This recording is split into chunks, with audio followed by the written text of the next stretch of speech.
আসসালামু আলাইকুম, আশা করি সকলে ভালো আছেন। আমি আছি আলহামদুলিল্লাহ। আজকের ভিডিওতে গুরুত্বপূর্ণ একটা আপডেট দেওয়ার চেষ্টা করব। সকলে ভিডিওটি সম্পূর্ণ দেখবেন।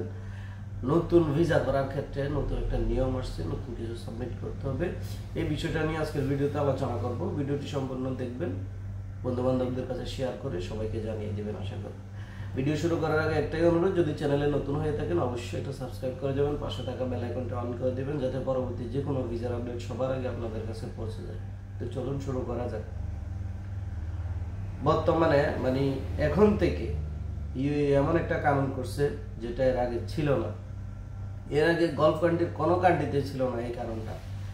সেটা হচ্ছে এখন বর্তমানে বাংলাদেশ, পাকিস্তান, ইন্ডিয়া এই ধরনের যেগুলা কাজ করার জন্য এই দেশে আসে, তাদের ভিসার ক্ষেত্রে ভিসা লাগাইতে গেলে এন্ট্রি ভিসার ক্ষেত্রে আপনার পুলিশ ক্লিয়ারেন্স সার্টিফিকেট এখানে আপনার করতে হবে, অ্যাড করতে হবে, অ্যাটাচ করতে হবে, যেটা আগে ছিল না।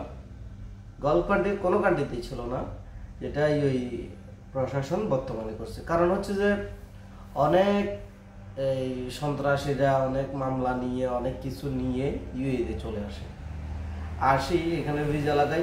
দেখা যাচ্ছে তারাও এখানে আসেও সেই তাদের খাসলটটা থাকি যায়, তাদের সেই আচার আচরণ, তাদের সেই ইয়াগুলো বুঝলেন না, অনেক কিছু নিয়ে বাংলাদেশ, ভারত, পাকিস্তান থেকে যত ধরনের অন্যায় বিচার আছে এগুলো করে অকারেন্স করে তারপরে ইউএইতে কিংবা মধ্যপ্রাচ্যে চলে আসে।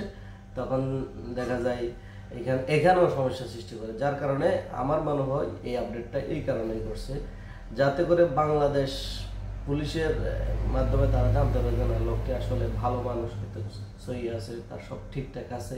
এই কারণে বর্তমানে এই কারণটা করছে।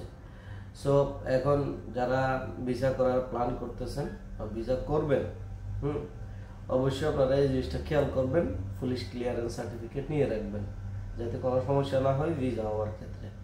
তো আশা করি ব্যাপারটা বুঝতে পারছেন।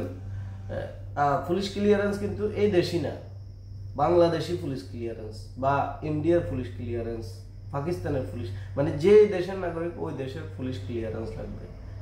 ঠিক আছে, আশা করি ব্যাপারটা বুঝতে পারছেন। ধন্যবাদ সবাইকে। আবারও বলতেছি, যদি চ্যানেলে নতুন হয়ে থাকেন অবশ্যই এটা সাবস্ক্রাইব করে দেবেন, পাশে থাকা বেল আইকনটা অন করে দেবেন যাতে পরবর্তী যে কোনো ভিসার আপডেট সবার আগে আপনাদের কাছে পৌঁছে যায়। ধন্যবাদ সবাইকে।